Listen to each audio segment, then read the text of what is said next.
Matt here with Mobile Solar Consulting in Stuart, Florida. Today we finished up a Newmar Ventana and I want to show you what we did. So first, let's open up the bay where everything is. We've got a fairly large, just over 15 kilowatt hour battery bank, Voltco 25.6 volt, 200 amp hour batteries. These are a nice drop-in lithium replacement, but if needed, they also have comms that will talk to the Victron system and dictate the charge settings, dictate the percentage. So it's a great feature, and they also mount to each other and to the floor very easily. We've got a multi-plus 2x120 in here, so this powers everything in the RV.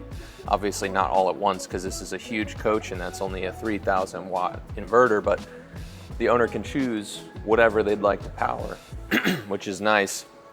We've got our batteries coming into the Lynx power in on the right, and then through the switch and shunt in the middle to the distributor.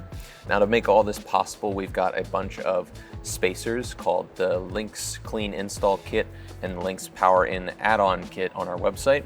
We've got our LED adapter in here to notify the owner of any blown fuses as well. Up top, we have a 24 to 12 volt charger. So that's gonna keep the 12 volt lithium battery topped off. We do still need a 12 volt battery, even though we've got a massive amount of energy here at 24 volts, because we've got a 12 volt generator and we've got some slides on this coach that run on 12 volt. So we kept that there, and this charger is keeping it topped off in a super efficient way. Much more efficient than the converter that's built into your RV. And when you're living off grid, efficiency is kind of the name of the game. We've also prepped this RV for about 2,000 watts of solar that the owner's gonna install. There was a factory MPPT on the other side of the coach that I'll show you, which we removed. And we did not install solar yet, but he'll be coming back for that at a later time. We did get 2 soft starts on the roof, but other than that, not much to see up there. So let's go and check out what items we removed. Over on the driver's side here, this is where the factory had installed the 12 volt batteries, and the owner is gonna end up removing this whole slide and walling this off and then using this for propane storage. So we kind of removed all the connections from the 12 volt battery, tied them up to this wall, and just left this space completely open.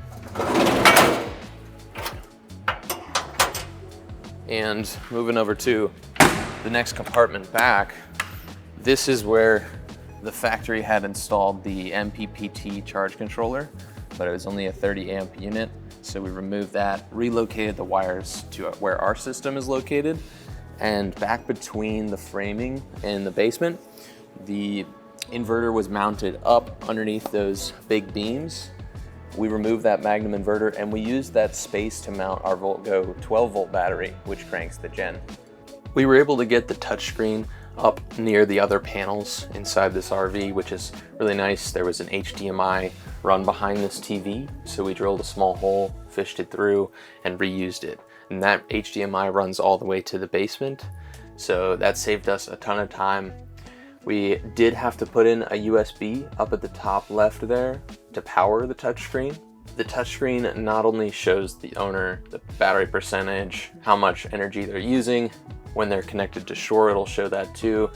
It also will allow them to start the generator.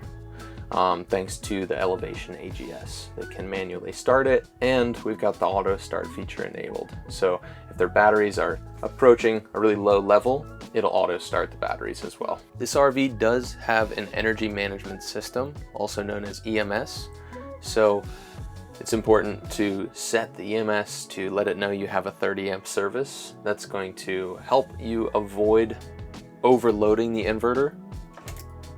Now, if you don't really care about avoiding overloading the inverter and you just want to let everything rip, what you can do is go back here to the breaker panel, which is inside of the bathroom.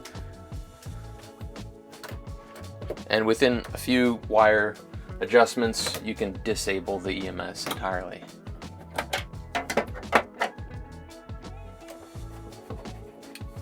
So as you can likely see, the wires from 3 of the breakers used to make their way over to here, which essentially switched them on and off based on how much power you had available. We took these 3 circuits off. They were 2 water heating elements and an engine block heater, and we just basically wire nutted them together. And we used a Wago in this case, and then that way they're always powered. We remove them from the switch. So we disabled the EMS pretty quickly in this coach. This was one of the simpler ones. A lot of RVs have a very complex energy management system that you kind of have to understand how it works and figure out how to trick it. But thankfully this one only took a few minutes to disable. Hope you found this video helpful. If you've got a Newmar Ventana and you're looking to install solar, don't hesitate to reach out.